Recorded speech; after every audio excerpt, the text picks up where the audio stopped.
Welcome back to the Quiet on Set podcast. I'm Young Graf and I'm joined by Lachlan Teely. On episode 177, it's Oscar talk. Why? Because clicks. Yes, hopefully you clicked on this because you saw in the title. It's about the Oscars. It's only partially about that, but we'll get into that in a second. We watched the Oscars. Well, actually, you watched the Oscars. I just watched some of the speeches. Didn't really feel like watching the whole thing this year. But I actually watched a couple of films that weren't released this or last year, which is a really rare thing for me. I also finished some shows like Death and Other Details, Invincible, Season 2, Part 2. And then I got some early thoughts on Free Body Problem. Finally, animated movies are for children. Psych. They are actually for everyone, like basketball fans, which is why we watched the first Slam Dunk, and it's a double feature this week. We also have some thoughts on a non-animated movie, Drive Away Dolls. Yeah, they might not be as positive and as in-depth as we're going to talk about the first Slam Dunk, but if you want to skip that, all of these time codes are linked below. But with that, let's cue up the intro and get into the show. We are professionals. This is a professional podcast. Yes. Breaking Bad and Better Call Saul. Hello there. Which actually, Did you this get is me going a to be hat a as bit... well? Yes. So I've got Dooncam. It's just a camera with my Dune steelbook. All right, Lachlan, welcome back. Hello.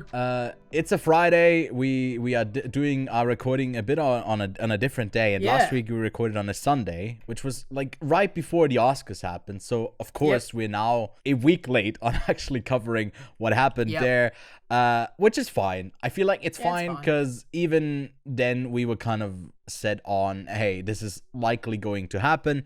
I don't know, was there anything at the Oscars that really surprised you? Some surprise wins or maybe some losses as well? No, not really. I didn't watch it live. I just watched it when it came out on VOD because I was busy. But yeah, no, it was okay. I have no qualms. It wasn't as cringe as other years, but there were still cringe moments. But no, it wasn't as cringe. Yeah, I mean, Oppenheimer had a big night, winning 7 awards, the biggest of all of the competitors. There was another 0 for 10 for Scorsese for Killers of the Flower Moon, which I guess is just kind of his thing now. He got it with The Irishman, and then another film I'm blanking on that also got 10. They went 10-0. But hey, I think Scorsese makes good enough films that even if they don't get rewarded, it feels like it was Nolan's time. His director's speech I found really good as well, when he was basically saying we're only like 100 years into this art form, and just being seen as someone who's contributing to that legacy as he now is in the legacy by being like this awarded filmmaker is already like is a huge honor. And I found that quite humbling for a director of his caliber that has so many fans that really are diehard for his movies, that essentially in the legacy of filmmaking as a historic thing, he's appreciative to be a part of it. Nice dude. Was charming. And then Oppenheimer also got like 2 other acting awards for Cillian Murphy and Robert Downey Jr. It got directing, picture. It also got cinematography, and it got score. Did I miss anything there? I don't think. Did it get editing? I think it did. No, it got editing. Oppenheimer. Yep, they won all of the big ones. Technical stuff except for sound, which went to the Zone of Interest. Which is surprising. It's one of the 3 films that picked up more than 1 award. The Zone of Interest won in Best International, but also Best Sound. And that was my dream pick. Because like that movie, yes, has a lot of technical things that it does right. I would even consider it for like Best Cinematography, although it's like really unconventional cinematography. But I feel like cinematography should reward the storytelling. Like if the camera is in service of the story the best, and the best usage here, then I feel like that's the perfect use of cinematography for a film. But I don't know. It got the Sound Award, which is amazing. I think more than we were expecting. And then Poor Things kind of stole some awards away from Barbie, if you would like go with that narrative, but end up going on a run, winning 3 back to back, and then it won another 4th one. Yeah, 4 awards to Poor Things, 7 to Oppenheimer, and 2 to the Zone of Interest. And we had a bit of a divergence when it comes to like the sweep in the screenplay categories. American Fiction won for adapted, and Anatomy of a Fall for original screenplay. Holdovers picked a win up in supporting actors for Divine John Randolph, and there was a bit of an upset when Spider-Verse, Across the Spider-Verse didn't win Best Animated Feature like its predecessor had done in 2019. But instead, The Boy and the Heron, Lachlan, one of your 3 favorite films of last year, ended up winning. So you must have been happy, right, to see them win? Yeah, I did not expect it to win. I was hoping it would win. I had it put down as like my favorite movie, but I didn't think it would win Best Animated. I totally did think that it would go for the big successful animated movie of the year with Spider-Verse, but I'm kind of glad they picked it, and it's very similar to the Zone of Interest winning sound. I totally had Oppenheimer picked for sound just because I thought they were going to clean sweep all the technical stuff, but having the Zone of Interest win is actually quite fun in that kind of regard. Yeah, agreed. And I mean, Hayao Miyazaki wasn't there to receive an award. Another person who wasn't there and got an award was Wes Anderson for his short film, The Wonderful Story of Henry Sugar. It was very funny that like Netflix put them out as like separate short films right on the platform, and as soon as they got the award, they announced like, hey, here's for all 4 of them back to back in like one package as like a feature-length movie. It's like they were just waiting for that to happen. It's like, hold up, it's actually not a short film. It's actually a collection of anthology stories in a movie. But yeah, he ended up winning his first Oscar and wasn't there to receive it. Godzilla won Best VFX, which might have been a bit I mean, it's crazy that like I think the MCU has gone 0 for 14 at these awards. They're by far the most nominated, I guess, studio or like franchise, and have not won a single time. I think Guardians would have been, I guess, deserving to win here as well, but it's nice to see it go to Godzilla -1, and hopefully that helps to, I mean, I don't know if it helps, but Japanese like labor laws around the VFX workers that were just as much as the American ones like cranked to get this one out, and yeah. I would have voted for the creator, just saying. I thought the creator had quite a deserving VFX vote. When it comes to using VFX, and I've watched some breakdowns with Gareth Edwards, right, is his name? Am I mixing that up? No, yeah. He was on Corridor Digital on like the VFX React thing, doing his own movies, and he gave some insight on the creator as well, and the way that he approaches it is just so different. I don't know if it works for all productions. It definitely works for his stuff, that like he has a loose idea of what the story is going to be, and he just films like raw footage with a smaller crew and no clear intention of what the asset is going to be like when he puts it in. It's just like they're figuring it out on the fly, which also makes it easier to adapt. If it like something specifically that you had planned for doesn't work, then you just shift it around so it's ultimately the best visual image. And I think that's an interesting approach. I mean, it's like feels like more of a directing style that was like more happening in the 70s and 80s, where the stunts were this crazy, where you didn't really plan them, you just kind of did it. It was like really dangerous. But like this is obviously way more safe with the effects, because who gets hurt if you, I don't know, add in a big boat, I think at one point is in the creator when they go past something, and he just like was filming just bushes, and then he just adds a big stranded boat up there on the hill. But yeah, interesting stuff. But Godzilla -1, I mean, a lot of people were really in love with the film. I liked it, I didn't love it. So it's nice to see, that pick up a win. 20 Days in Mariupol won for Best Documentary, and Barbie didn't get anything else other than What Was I Made For, which also made, I think, Billie Eilish the youngest person to receive 2 Oscars, because she's 22 and she has 2 Oscars, which is, I mean, crazy. Like, what have we done with our lives? I mean, at 22, 2 Oscars, that's crazy. Doesn't she also already have an EGOT? I feel like she has. Yeah, she has a lot. Damn.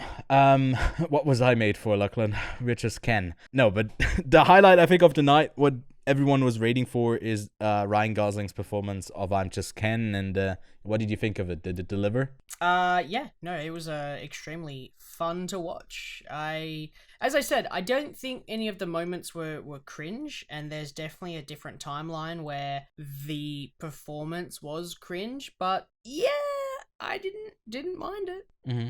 I thought it started off really good when he starts singing when he's sitting down, and once he starts moving, it's like it's hard to bring that much Kenergy to that without like sounding a bit off. But at least all of it was live. You could definitely tell it was live.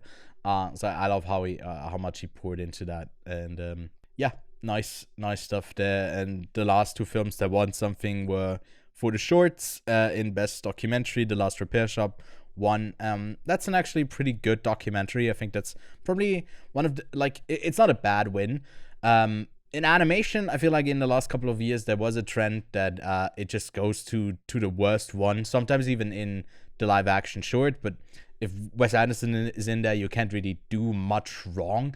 But War is Over was the one that like was done by Weta. It was like produced by Peter Jackson, and it's such a horribly reductive, dumb short film that I really didn't like. But it was the one that won. So I think that's like the only really big misstep of this year, that like they just went for the dumbest film that had like a focus on War is Over, and then in the fucking acceptance speech they said like, can everyone say happy birthday to Yoko Happy Ono? Mother's Day, Yoko. Happy Mother's Day, Yoko. Like, you know, when you have the subject of War is Over, and there might be some wars going on right now in the world. Sorry, like, Ewan, can you say the full title, please? What is the full title? I didn't write it down. War is Over, inspired by the music of John and Yoko. Ah, yeah, that's cool. Like, I always need like a tagline to actually get like why I should watch it, and because there's two names that I know, I should definitely see this. It has more worth. It's not worth anything because like, what about art that like stands on its own? Or I guess it just needs Beatle music. Yeah. Wait, Beatle is even the right one for these? Is John Lennon? I don't even fucking care. This is like, it's a bit infuriating because he had the Zone of Interest, which did have like a quite passionate speech from Jonathan Glazer that had some urgency. And then like I think the biggest misstep from the Oscars this year is that was the only exception speech that they didn't put up on the YouTube channel. So they were keeping it off social because he was obviously talking about Israel-Palestine and asking for well, I don't know if he was asking for ceasefire in his speech, but I mean, it's implied. I don't know, just a bit of a misstep when the short that is called War is Over is not addressing war at all and talking about Yoko Ono. It just feels like you probably didn't have the right intentions there to actually say something. And yeah, we're spending way too much. I'm just mad this week a bit. And let's just move on to something that made me less mad. Actually, we did run a competition to who gets the most Oscar picks right of the night. There's a bit of a controversy, but a long story short, Kevin ended up winning this. He's not joining us on this episode, of course, but at the end of this episode, we'll reveal what he won, because we were playing for a choice of a classic movie that the three of us have to watch and review by the end of this month, and he'll get to pick. We don't know yet, but we'll reveal it at the end of the episode.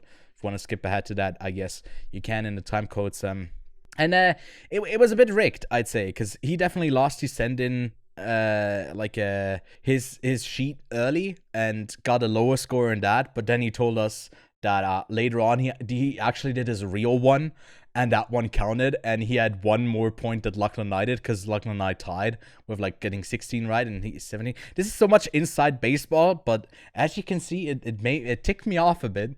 But we'll see what we'll have to watch. Hopefully it's not too bad, and gonna get reminded that he actually shouldn't have won. But you guys voted, and it seems like you guys were in favor of Kev winning. I voted for him twice. Fuck you. What is this, Lachlan? What the fuck, man? Why did you vote for him? I voted for him twice. My one vote went to the fourth option, which was that all three of us tie and we just all pick a movie. And I didn't realize that I was an the option. only person. That was one of the voting options. Lachlan doesn't read.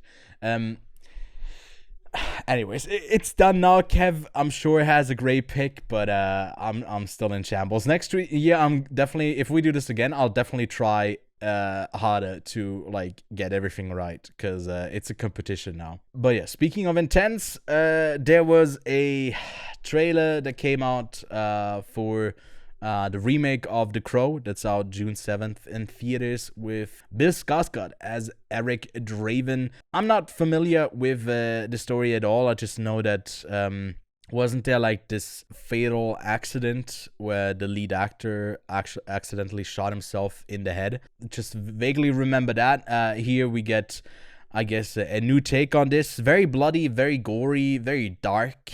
Were you intrigued, Lachlan? A little bit. I don't know 100% how I feel about this trailer. I don't know if I fully enjoy where it's going, but I guess we will see. The trailer also says a bit too much, so I am going to try to forget about it before the movie comes out. Yeah, I was just kind of not really listening, just looking at the trailer, and I just saw a lot of blood, a lot of kills, a lot of... Okay, this is, I guess, most of the story, and I guess you're going in for the vibes in this one, and if you like the dark vibes, it's going for a lot of killing, then yeah, The Crow might be for you, but we'll see. We'll probably check it out when it comes out on June 7th. And then The Batman 2 got delayed by a whole year because of the strikes, I guess, that happened. The script isn't there yet, so thank you, Warner Brothers, for delaying the strike way further than it needed to. And yeah, I guess it just means that we're gonna get the sequel here later. Lachlan, I don't know if you have much to add beyond this. Is, I guess, a bit disappointing. More time to cook. Yeah, I guess more time to cook. Ultimately, if it's in benefit of the story and they don't rush it out, I'll always wait longer other than to get a half-baked cookie. Neve Campbell is returning as Sid Prescott in Scream 7. She wasn't in 6 because she didn't get a fair deal from the producers. Ended up being, I guess, written out of the story, and with Melissa Barrera fired for her comments about calling for ceasefire in Gaza, and Jenna Ortega departing because of scheduling reasons, they do have to, I guess, work around that issue, like the two people that they built their future franchise around not being available. So they go back to Sid Prescott with Neve Campbell, and Kevin Williamson is directing for the first time. He wrote the first Scream. He also wrote I Know What He Did Last Summer. But yeah, his first time directing a Scream film. Yeah, Lachlan, what are we thinking about this? Are we excited for Scream 7 or no? Let the series die. I mean, do you think they'll kill off Sid Prescott in this one? Fuck, they better do. And it's like the final one. I didn't think this was gonna be the final one, but we'll see. They're gonna just watch Scream 8.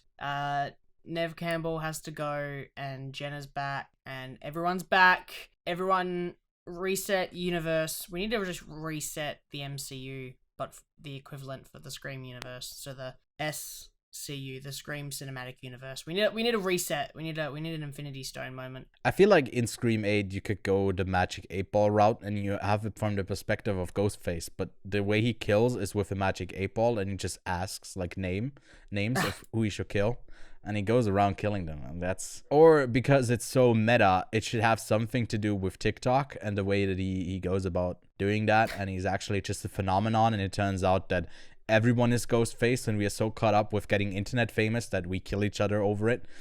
And that's the new Scream, because I feel like they're running out. I feel like they're running out of good ideas. They just really want another one when there's really no need for another one. I would have liked to have seen a seventh one with that new core group, because I feel like they had something going for them. And it was entertaining, although it wasn't like the greatest. I still felt like there was something there, but yeah, this doesn't really have me intrigued doesn't feel like there's an urgency to have Neve Campbell return, just to have another entry in the franchise. But yeah, something that we don't have to wait long for after the 4 Oscar wins for Poor Things, we are getting another Yorgos Lanthimos movie with Emma Stone that I guess they already wrapped filming, I think in last summer or something like that. Was in post-production. It's coming out on June 21st. I'm hoping it will premiere at the Gun Film Festival, so hopefully I get to catch it. But it's going to star now newly Academy Award winner Emma Stone. Well, I guess the second time. She already was an Academy Award winner. There's also Jesse Plemons, Willem Dafoe, Margaret Qualley. So 2 other people returning from Poor Things. Hong Chow, Joe Alwyn, Mamadou Ati, and Hunter Schaaf. So a quite exciting cast. And yeah, I'm really looking forward to this, Lachlan. What about you? Sounds good to me. Kinds of Kindness. What a title. I am excited to see where it goes. Yorgos Lanthimos has set himself up as a director that seemed to nail it on the head every single time. Yeah.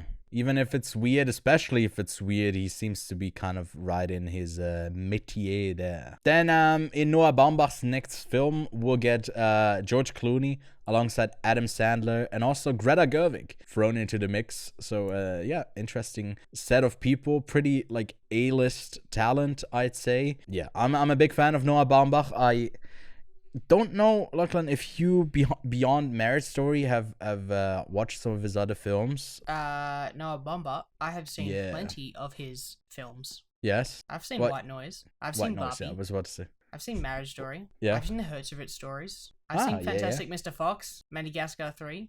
Wait, he wrote on that? Life Aquatic with Steve. Yeah, he's screenplay by Madagascar 3.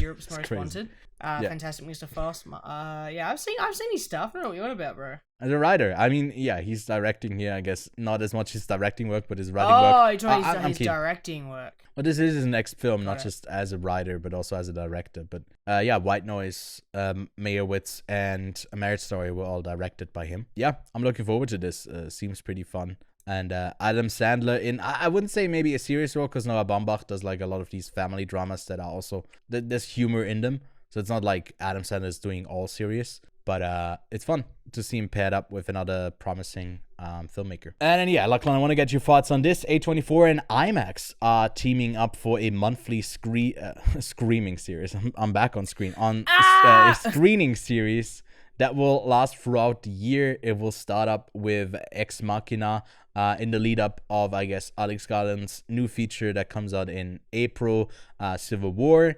Then in April, we are getting Hereditary, and then in May, Uncut Gems. What are we feeling about this? Obviously, this is a US only thing at the moment, but that was the same thing for no, it's probably gonna stay in US only, but like the Pixar thing with Disney when they had the re-releases of the stuff that only was on Disney Plus.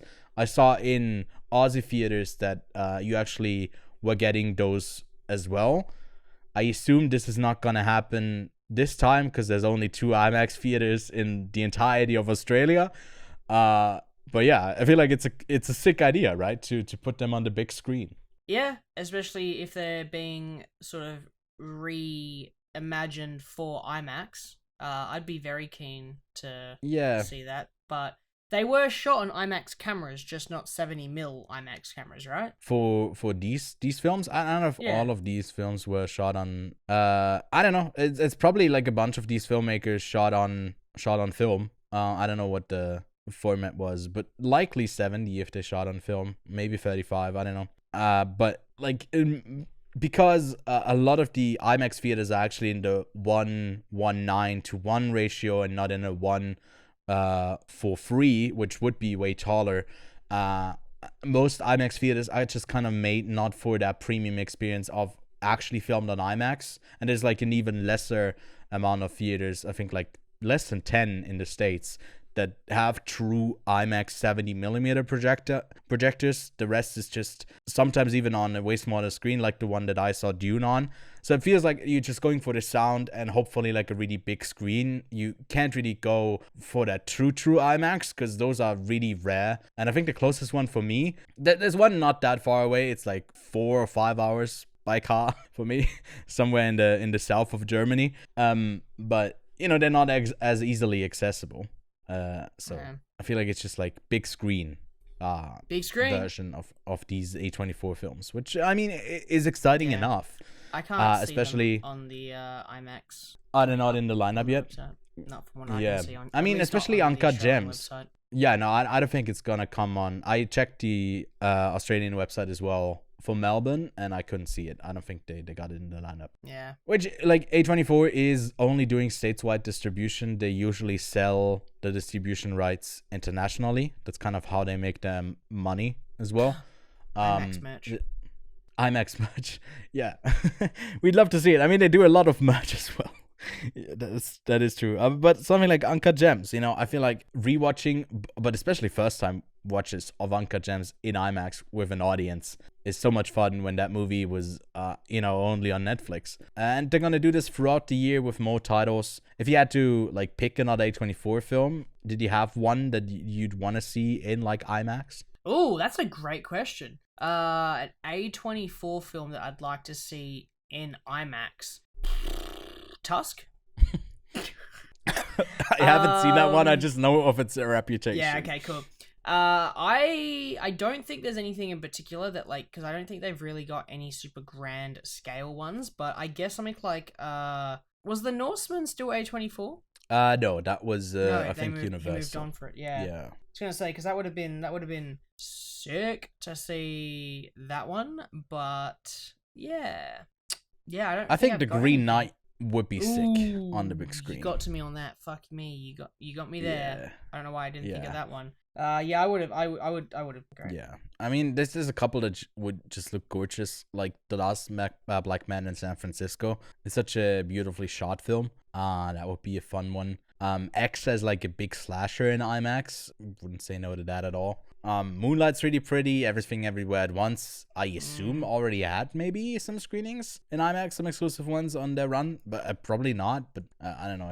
I don't know. Don't have the information on that. But yeah, I mean that's that. A24 in IMAX. Good collaboration. And then we got some early reviews coming out of South by Southwest for a couple upcoming titles, and they seem to be unanimously positive on Monkey Man, on The Fall Guy, and even on Civil War. Some people calling that a masterpiece. I feel like they definitely are a bit on an early hype train that is way too high, because Alex Garland's films, like we've seen 2 years ago with Men, are quite controversial in like how people receive them.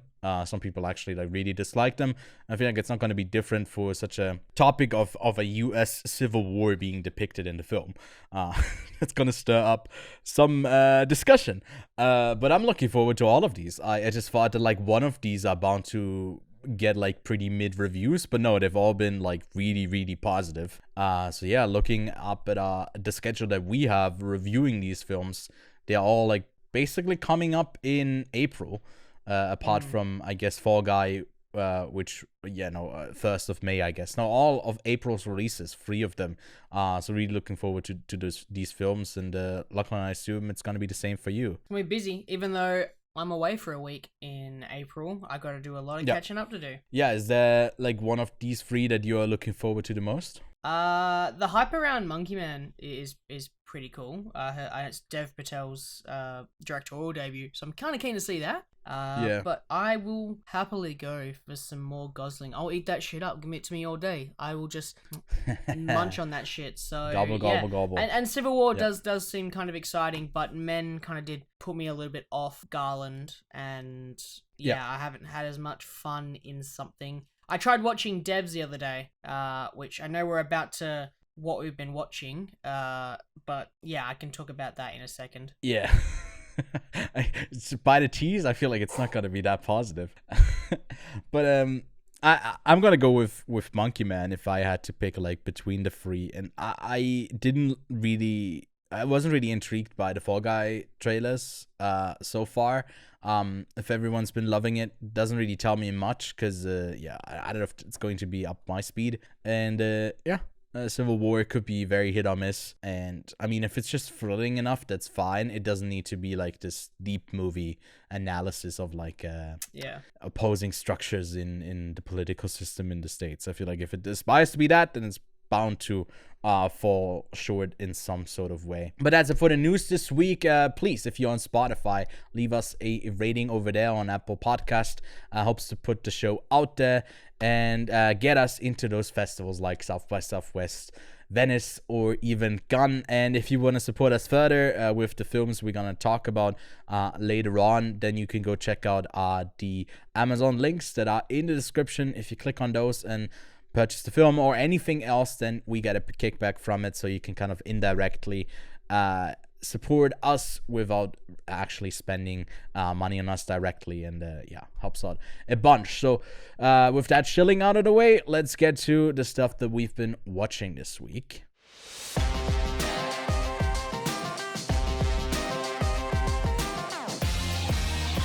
All right, Lachlan, you teased it. You've been busy with some devs.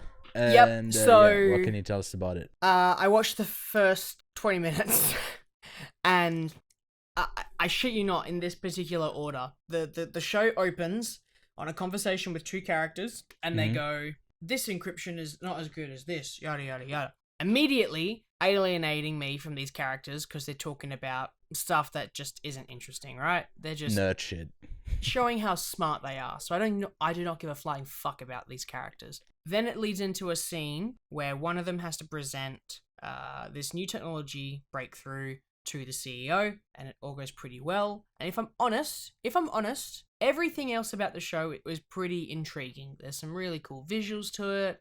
I think the world's interesting. There's a bit of a mystery around this young girl, and I can kind of assume what's happening with it, and I probably would just have to kind of like read through the synopsis on IMDb to figure it out, because I don't think I'm going to watch through the entire show. And then in the scenes following, where they present it to the boss, the presentation goes wrong at the end, and they have to explain why. And they go, well, we have to start then considering too many factors. It goes into the unreasonable amount of numbers, the quantum numbers. There's a multiverse. They said quantum multiverse in one sentence, and I just went, not doing this. Nope. Control not W. doing this. Yeah. Okay. So that's why I didn't finish the episode of Devs. Like, I might try to finish it. The MCU has ruined us. Yeah. The only other thing that I've watched is Drive Away Dolls and the first Slam Dunk, which are the two topics that we're covering today. Mainly because we're shifting recording to Friday, and I work Monday, Tuesday, Wednesday, Thursday, and now Friday's my only day off. And I've had my hands full with something. I don't know if I'll be able to... You got to give me a minute. Why don't you talk about what you've been watching while I go try to do this other thing? Yeah, sure. I'll kick it off with something that actually is similar to, I guess, the multiverse problem that Lachlan just talked about with the free body problem, which is the review embargo is up. It doesn't come out for another 2 weeks, and I haven't finished the whole series. I only watched about half of it. There's 4 episodes that I have seen. There's 8 in total. And it's based on this really popular Chinese sci-fi, I guess, novel. And I don't feel like the show is nailing it in its first half of it. It's like basically about the concept of some of these physicists and scientists that all get caught up in weird like sudokus that they ended up committing. And it's a bit of an intrigue that it wants to play like what the reason is, and then it plays with like different maybe realities, and maybe it's more about like someone outside of our solar system coming in, as in aliens. Like all of that is like possibilities are teased, and then it moves more into a thriller. And I'm also making my way through the book right now, and then I can maybe more conclusively say something once I've seen the whole series and watched that. But I'll do that closer to when it actually comes out. Then I also finished Death and Other Details. I thought that show was off to like a decent start, and then it just kind of really butchers its last half. It's so dumb. And I'd much rather recommend something like Poker Face with Natasha Lyonne from last year. But yeah, that one just really didn't work. But yeah, Lachlan, what's your surprise? You got something for us? They're sleeping. They're sleeping. Well, we can put in the photos that you took. You know, we can still share. I got 2 new puppies, and they're real cute, and they're sleeping. Yeah. Looks like they just ate, so they've just like passed out. Passed out. Yeah, I get that. I mean, my cat is behind me as well. So he's off screen, but he's at the top there, and he's also passed out. Doesn't even care that the bright lights are pointing at him. Yeah. he's that out of it. I was talking about Free Body Problem and Death and Other Details. That show is definitely not worth seeing. Free Body Problem, seen the first half. The embargo was lifted a couple days ago. It comes out in a week. And yeah, I'll finish it. I'll finish the book that it's based on, and I'll have a bit more thoughts on that. Invincible Season 2 Part 2, Episode 5 just came out. And it's going to be as good for the rest of the season. I was lucky enough to see the next 3 episodes as well.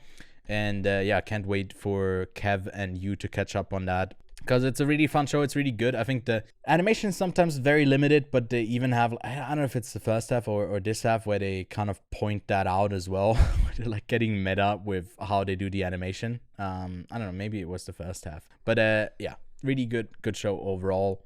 Imaginary, the obligatory new Blumhouse film with a imaginary friend, not the one by John Krasinski, but by Jason Blum.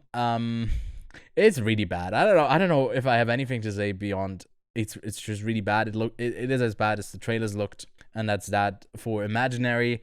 Sometimes I Think About Dying, premiered at the Sundance Film Festival, I think a year ago, if I remember correctly, and has now come out on VOD. I think it's a really solid little movie about someone who has like a lot of trouble connecting with people because she's so introspective and such a like unique person that doesn't really jive well in a workplace setting where there's a bunch of gossip and you have small talk and stuff like that. And then it's about the growing pains of just connecting with someone in that setting, maybe, but is that even possible for someone who's like this antisocial? And yeah, it feels like if The Office were a horror story, this would be it. I think it was all right, but it's hard to sometimes be like, I don't know, rooting for a character that seems like the whole issue is just like get out of your shell, but the whole existence is that they're caught inside of this shell, so it kind of plays with that. And then I also watched the 2 movies that weren't released this year, Moon and The Master. Now, Moon came off the recommendation from Kev, who said it was the first film that he ever cried to. Which left me surprised because he's seen it like 2 or 3 years ago. It's like, what? Who are you? You haven't cried at movies before that? But that's just, I guess, me who sheds a tear sometimes, even when I recount the story of a film. First time I ever cried was with Endgame. Of course you did. What moments? Were you just like crying the whole third act whole time when they all came back? The whole thing I was crying. You were so sad. But it was also happy tears, or was it only sad tears? It was only sad tears. Because I knew it was never going to be this good ever again. And you're like, oh, we're peaking with cinema this here. This is it, boys. Soak it in. But no, I think Moon is a really solid film. And it just was like, when it started, I was like, okay, is this going to be the story? And that was exactly what the story ended up being. And I thought it was gonna, I don't know, subvert something for me, but it played out exactly as I expected. And then it dragged for me in parts as well, which I feel like I tried to be as up for it as possible, but I thought it was really good. It just didn't blow me away as much as I was expecting of Kevin's like 5-star rating of the film. 5 stars. Yeah, wow. I saw that you are also at a 3.5, like same as me. So I was like confident, like, okay, it's not just me who is not seeing something in this film like as much as he is. It's a good movie. I like Moon. I like it as well. I just don't think it's 5 stars. Kev gave me shit for it. It was like, that's still a good rating. I think it's a good movie. It's just like not a masterpiece in my mind. I think it has some flaws. It's fine. I didn't mind my time with it. And I got a 4K copy of it as well, so it looked really good as well on my Nice. TV. And then I saw The Master was on Criterion, so I ended up watching it. It's one of the few blind spots of PTA. Also haven't seen Phantom Thread, and that's pretty much the only one that I have to catch up on. Looking forward to his next film next year. And we're probably gonna do a bracket for it for his filmography when that comes out next year. But yeah, I'm already doing the work. And The Master, I was expecting a bit more. I think the performances are definitely the highlight, and the focus on what the story is actually about. I found that dialogue, that discourse online kind of interesting, that like it's essentially the beginning stages of Scientology, but that's not what the movie is about at all. It's about this like war-torn character that suffers from PTSD and is not a good guy, but seeing his humanity from this whole story being told from his perspective mainly, when if you were more about telling the origins of like a cult with Scientology, which you would shift it. So like the focus feels like in a different place. So for that, I found it really interesting. It warrants a rewatch knowing that going in. I think it will probably add to my experience, but go check it out. It's on the Criterion channel. I can definitely recommend it. And then lastly, out in Swiss theaters this week is Banel Adama. I caught this, I think, last August, and Lachlan, you already caught it at the Gun Film Festival. It's a film about a small, like, Senegalese village that basically has a bunch of the dynamics being uptorn by, I guess, a power shift in a way, and like the roles that you're playing in that in the function of your village, and how much you can choose your own destiny versus how much you just kind of have to take the place that was given to you. And I think it plays with those dynamics quite interestingly. I think the biggest benefit overall, because like that story is fine, I think the look of the whole film was, to me, the highlight. I think it's shot very beautifully. And yeah, I think, Lachlan, you had like an okay-ish, pretty good experience with it. Didn't love it, didn't hate it. Somewhere in between for you? Yeah, and for me, it's in between. That for me is like its worst part. I find the first 20 and last 20 minutes absolutely spectacular, but I just found the relationship that are built between the two main characters just never reached its highlights that it was kind of trying to strive for. But I still found it quite a beautiful story and really well told. I just never got into a space where I was able to believe it, which is unfortunate. But yeah, I ultimately think that it has a great score. The cinematography is fantastic, and it's relying that you enjoy that story to keep you engaged, and it unfolds this. It is, pretty beautiful relationship, but it unfortunately just doesn't reach the heights that I wish it did. But I still enjoy it. I think definitely can still recommend it. I would agree. I think the beginning and ending of the film have like a lot of those visual flares are used there, and in between it's more focusing on the relationship, but that's so sprinkled in as well. But I like it, some innovative filmmaking from Senegal. But that's the stuff that we've been watching this week. So let's get to our first feature from our double bill of reviews with Ethan Coen's Drive Away Dolls. Synopsis, please. Coming to you. Thank you. Jamie regrets her breakup with her girlfriend, whilst Marion needs to relax. In search of a fresh start, they embark on an unexpected road trip to Tallahassee. Things quickly go... Tallahassee? Oh. No, it's funnier if you say Tallahassee. No, it's way better if you say Tallahassee. No, it's not. I'm gonna get fucking roasted. In search of a fresh start, they embark on an unexpected road trip to Tallahassee. Things quickly go awry when they cross paths with a group of inept criminals. Thank you, Lachlan. I'm gonna bring up, you misread Tallahassee, but for anyone who was even thinking about giving Lachlan shit for that, can we just I'll put on screen like a couple of town names in Australia, like that are so hard to pronounce you could never do it, and it's just because you know. So don't even do that. Anyways, Drive Away Dolls is a short film, although it does feel longer than it actually is. It's 84 minutes long, has an average rating of 3 on Letterboxd, a 5.8 on IMDb, and a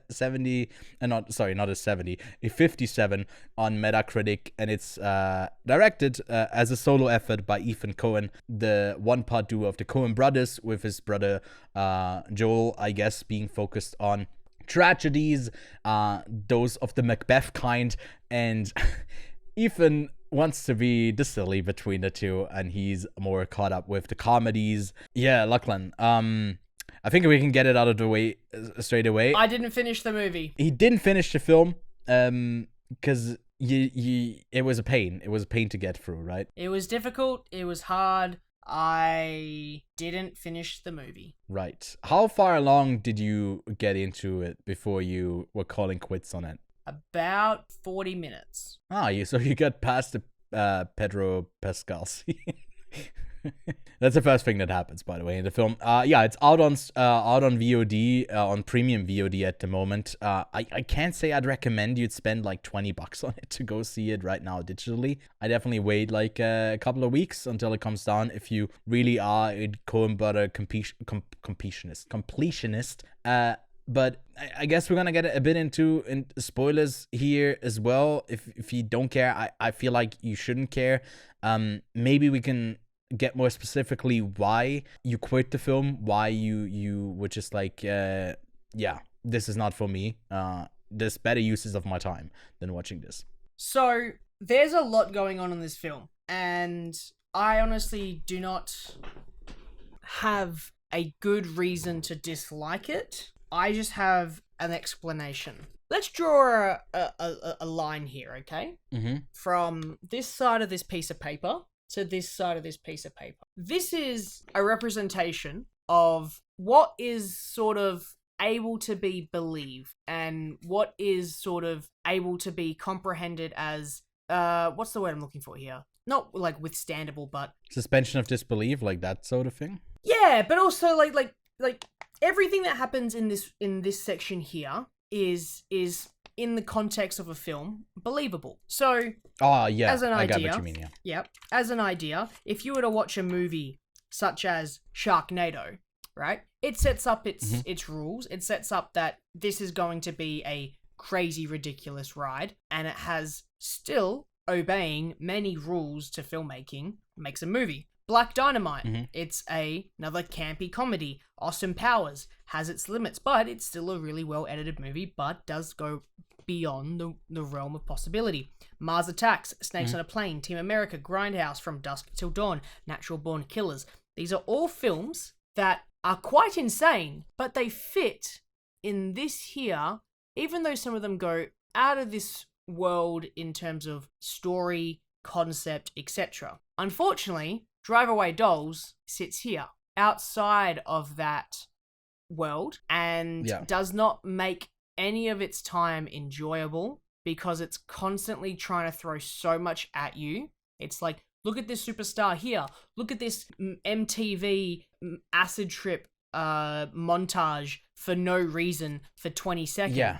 Let's make this a really sexy, gay story, and let's have criminals involved, and that's, cool, groovy, not bad, but everything else from a technical standpoint is just not really grooving it for me. I think what you bring up with the lines, confining it to, I guess, a set reality set up by, I guess, the filmmaker, is what I really noticed, that a lot of the comedy is set up in bits and not in the reality of the universe. Yeah. That's like how I would describe it. And a lot of the times the bits aren't even finished. They are just like cut off early, or they are way too long. It feels like they are taking from SNL on the type of overdoing one bit and not getting what the actual funny part is. It feels very much SNL coded that way. And they don't seem to be connected in an overarching story that I care for. And then within, I guess what your critique is, within that universe, we are made to believe that we actually have to care for Jamie and Marian's journey. If you make it that silly, you do have to go on the level of Austin Powers, where we, like, his only trait is he's horny. Yeah. And there's not much beyond that. He's horny and he's dumb and he still gets the job done. You do have to lean into it that much to make a silly movie as silly as this, that has iMovie-like transitions, and it's just taking the shit and the piss and the poop, all of it, out of every single scene, and its main, I guess, thing is like its punchline is that it's a bunch of dildos. Okay, like that's fine. It just needs to be over the top enough and match in every single aspect. And I feel like even the performances aren't up to the level. Like someone like Beanie Feldstein. I think Beanie Feldstein is like Anna Kendrick in Scott Pilgrim vs. the World, where in every scene she's kind of angry and gets angrier and angrier. And I feel like that role there really works well. Like you bleep out the curse words, but she says them all the time. And you need someone, if you bring that energy, to kind of match it. And then they have those bits with the two criminals that go back and forth of like, are you actually a bad criminal? And I could not give a flying fuck about those two. I think they lack the charisma to carry that. You would have to rely on someone else, maybe someone like Coleman Domingo, if he weren't cast as just, I guess, the menacing bad guy. In that sort of sense, you would give him a bit more, and you could use more of his range that he clearly has. It feels like a misstep in every sort of direction. I think the only funny part is somewhat Matt Damon, because he's so over the top in it, but he's more in the latter half of the film. But I found him to be, I guess, the most fun. I think Pedro Pascal in the opening is truly bad.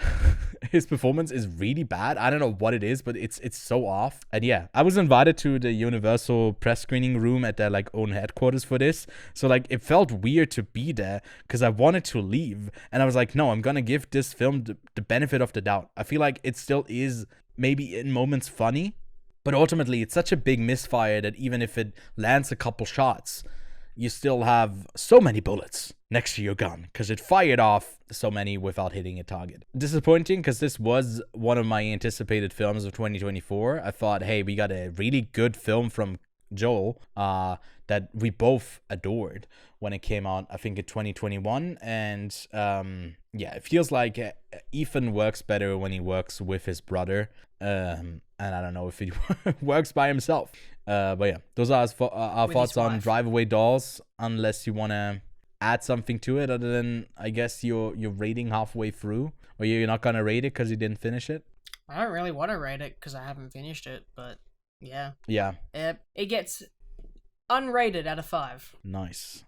Which, by the way, an unrated version of this is also where, like, it starts off with a lot of nudity, and then it cuts back on that, so it can't even, because, like, it doesn't want to do nudity with its main 2 stars, which is fair. You don't have to do it. But then it's like, then don't start off as this raunchy thing when you're not going to keep it up, so it feels like in service of the story that you set up at the start, you're not doing it. And it's not me clamoring for, like, oh, we need nudity, but, like, then don't make that the core thing of the film as well, like one of the core things, that they're like really raunchy.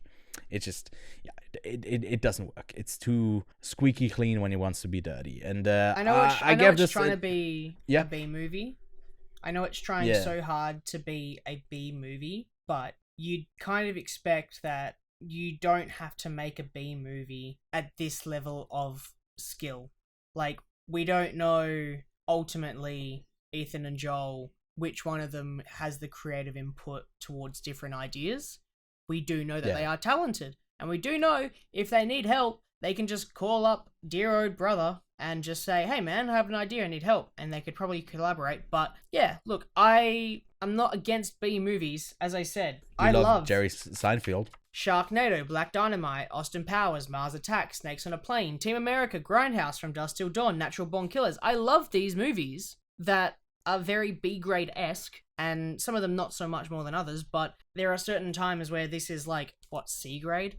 D-grade? E? Fuck, give him an F. Yeah. Also, they're making more of these. Apparently it's a trilogy. Of Drive Away Dolls?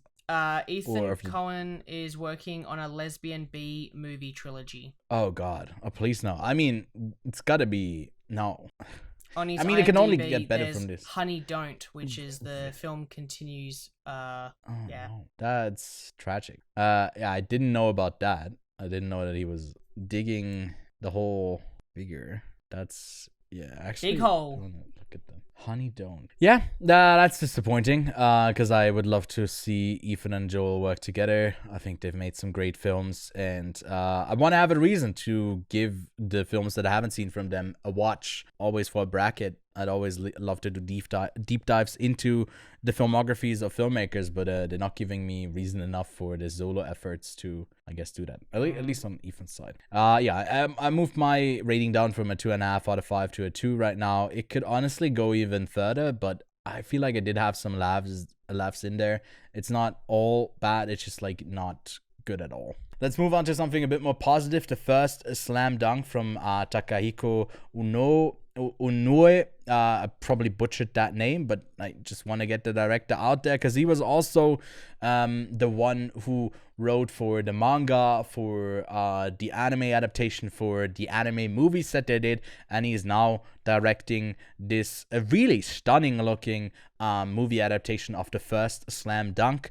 I'm not familiar at all with the story, but Lachlan, what is the first Slam Dunk about? It follows 17-year-old Ryota Miyagi, who struggles to accomplish his late elder brother's dream of becoming a basketball player. So really simple logline there. It's about a guy who, I guess, wants to follow into the footsteps of his brother that passed away, which took me a bit by surprise that they're going into this like tragic of a route. But then I remembered I am watching an anime right now, so it does make sense that they pull out all stops and like someone needs to break their back and stuff like that. The dedication needs to be there, otherwise like what are we even doing this for? But it comes in at a runtime of 124 minutes. It's been received very positively so far after I guess it had, I think, a limited run in US theaters, I think like 8 months ago. It never really came out here. I don't know if it played in Australia as well in theaters, but it finally has now come out on Japanese DVD sales. It's not out yet internationally on digital release, so I think we're gonna try and keep it as like spoiler free as we can. It's ultimately like a sports story, so I don't know how much there is to spoil, but from the people who have already seen it, including us, it got very positive reviews, a 4.2 on Letterboxd, a 8.3 on IMDb, and a 79 on Metacritic. And Lachlan, as far as sports movies go, do you think this one is like among the best, or where does it rank? It's not like we get a ton of animated sports movies as well, right? It's like not really a genre that is tapped into as much, but what did you make of the first Slam Dunk? I'm not a massive sports movie guy, but hey, I will try my best, Ewan. It did a pretty good job because uniquely, I've seen a lot of sports movies, but I just don't actively seek them, which is why this was such an interesting recommendation. This film uniquely explores one game, not a whole bunch of games, leading up to the big game. It explores one game. You're immediately thrown into the world, and that is really fun and really unique and exciting to do. It obviously then devolves using flashbacks and gives us backstories of particular characters throughout the game, and it's a good mixture of keeping the tension going and also giving us, characters to chew on, and that's a lot of fun. So it's unique, it's fun, the animation is really good as well, the voice acting is spectacular. It really does involve quite a bit of emotion, and that's quite enjoyable. But I think it's fantastic. Agreed. I think I was thinking throughout the film, because it does focus on just that game, that like, okay, what's the actual journey that you can go in this game, like when they fall behind, or do they get a lead and then did they butcher it, or what's going to be the main plot? Because like you realize about like halfway in this, okay, this is all we're going to get. It's going to solely focus on this game. And I mean, we do get the most from Miyagi, our lead character here, but you're also just thrown into the game as much that it was hard for me to like kind of tell what each character is kind of like, because it doesn't really stop for moments. Those flashbacks are like a stop to the action, and we can talk about like how it does that stylistically in a second, but sometimes it takes you away from the action, and you really want to go back to it, because I don't know how much it adds in parts to, I guess, see like Miyagi's journey from losing his brother to present day, because it also doesn't do it chronologically. It kind of throws you back and forth into his journey. If I think it isn't chronologically. But there's a couple of moments in there where maybe you don't get to see just him, but his extended family and his mother, and like some moments that were like moving me close to tears because it was so beautiful. Like in anime style, it's very over the top. Obviously, you can't have any nuance there. It goes big. But then how they visually approach some of this stuff, like the emotions, is breathtaking. It was like I was close to gasping at like one specific moment later on into the film.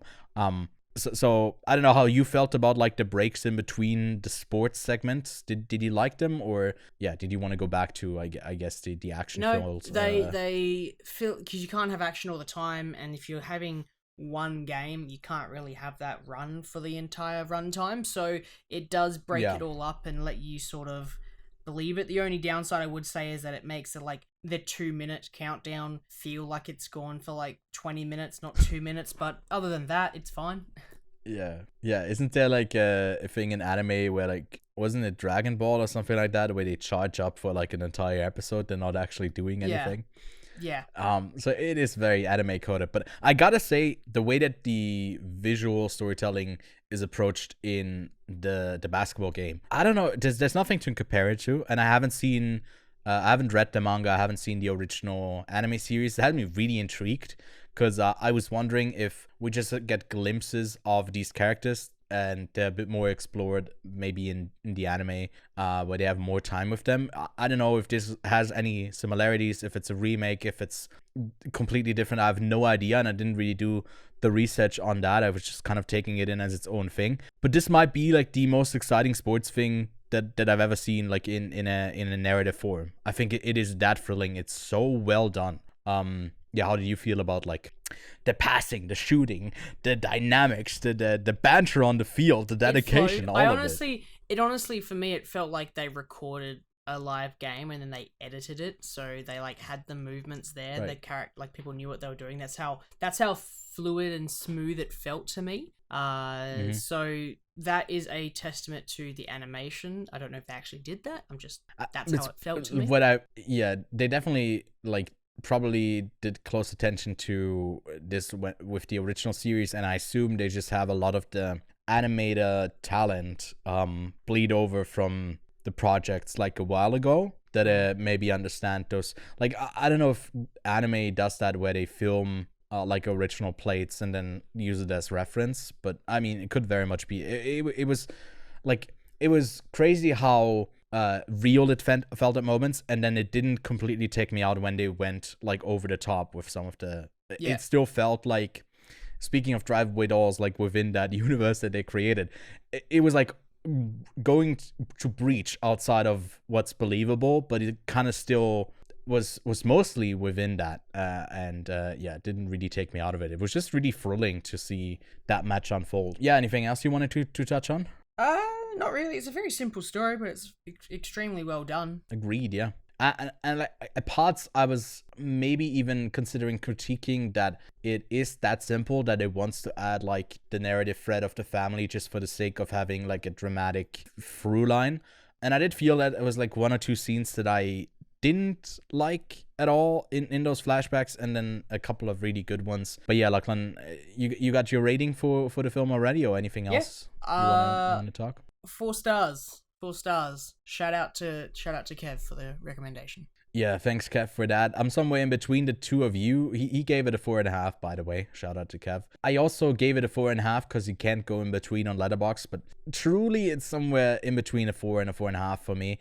But yeah, 4.5, I guess it is a big old recommendation for it once you can get your hands on it. The first slam dunk is certainly worth checking out. Now, Lachlan, I think the double bill, we're gonna, what are we double billing it with? Double feature, are we connecting it with Drive-Away Dolls or the first slam dunk? First slam dunk, watch a basketball movie, and it's animated, so you gotta follow it up with Space Jam, baby. The realism in the first slam dunk wasn't enough for you, you get more of that in Space Jam, because there's a real man playing with cartoons, and who hasn't done that?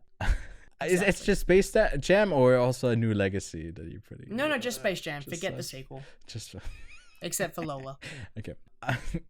Cool. I'm gonna pair it with a film that actually lands its comedic efforts and is also done by the Coen brothers.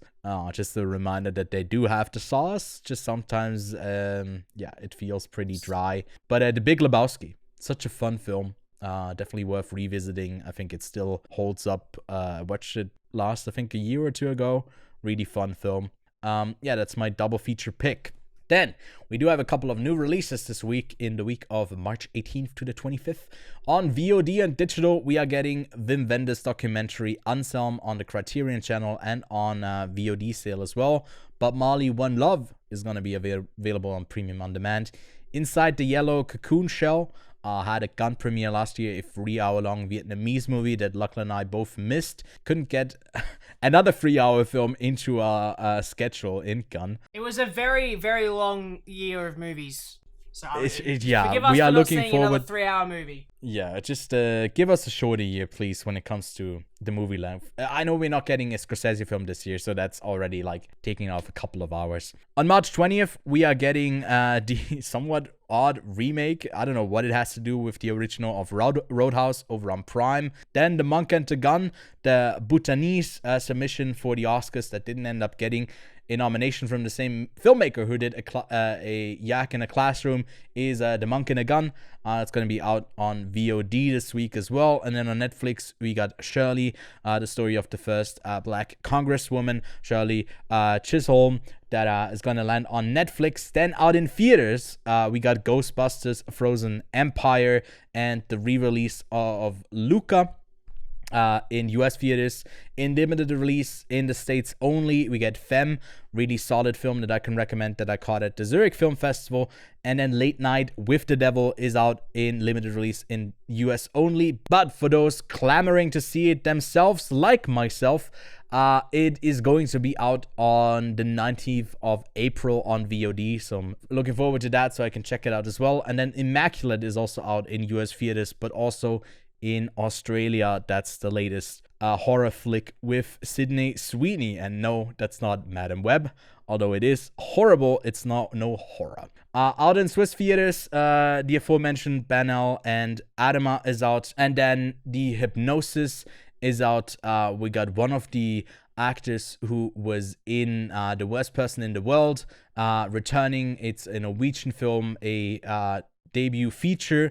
I had a chance to talk to the director back at the Zurich Film Festival last year, so be on the lookout if you're interested for an interview with him later this week. Then in Australia, Wicked Little Letters is premiering a week early, I guess. You got better postal system, and those letters arrived early. Oh no. I caught this one also last year. I thought it was a bit lackluster. Feel like it's gonna land a bit better with people who are like 15 years older than me, but we'll see as more people get to see it. But that's it for this week. Let us know what you've been watching, and before we close it, I guess we do have to take a look at a little video that Kev left for us. I can't say I'm looking forward to this, which also, by the way, next week we're talking about Roadhouse and Ghostbusters Frozen Empire. So let's hear what Kev has to say about winning Oscar contest. All right, first of all, I just want to say I won the Oscar prediction between the three of us. Ewan is very pissed about that. Lachlan, I don't think he could care very much. He voted for you twice. You know what? So. Lachlan has new doggos, and Ewan's team won in the playoffs or whatever. So everyone is a winner this week. But am I the biggest winner because I get to pick a movie? I am. And to the very annoyance of Ewan, I may pick a movie. So, now, They have already talked a bit about or like predicted what I would pick. They're like, oh man, he's gonna pick a Western. He better not make it a 3-hour goddamn Western. Oh, I do not want to watch that. Nope. I've decided to not introduce them to any more Westerns. Instead, we'll go east. And we'll introduce those guys to a bit of Hong Kong cinema. In particularly, a guy who's recently has become one of my favorite directors, and I really want to introduce Ewan and Lachlan too. So, my pick, or dare I say, picks. Multiple. Because I have picked, as they do on the podcast, you know, those double features. I have picked a double feature for them.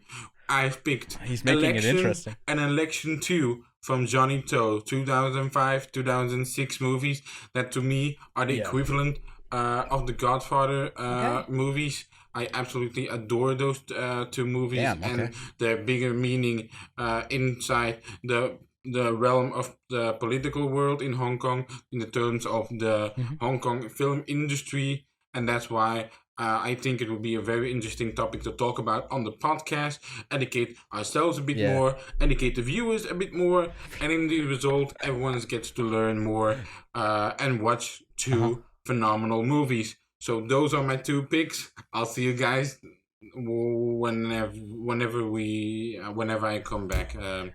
I actually don't have a say when I pop in. He's locked in the basement right now. Sorry. Bye. I put Kev in the corner because Election, he's a big fan of Johnny To. So that would have been I probably should have said that as well to Westerns, so he would have been inclined to like go into another different direction. But I'm happy with that. Election and Election 2. I'm not familiar. It's not Election by Alexander Payne, by the way. But the one that was done a bit later, although that one is certainly also interesting. I see it's streaming on Netflix in Australia, so I will be using my trusted VPN. The second one isn't, but we'll make sure to get our hands on it, and then hopefully by the end of the month we'll have a bit of a, retro classic review. And if people are interested, maybe we'll do this more often and review some older films. But looking forward to it. I mean, it's his picks. Cool. He did select the picks and he did win, I guess. I'm still coming to terms with that reality. But yeah, that's it for this week, and we'll catch you next week with Ghostbusters and Roadhouse. Bye!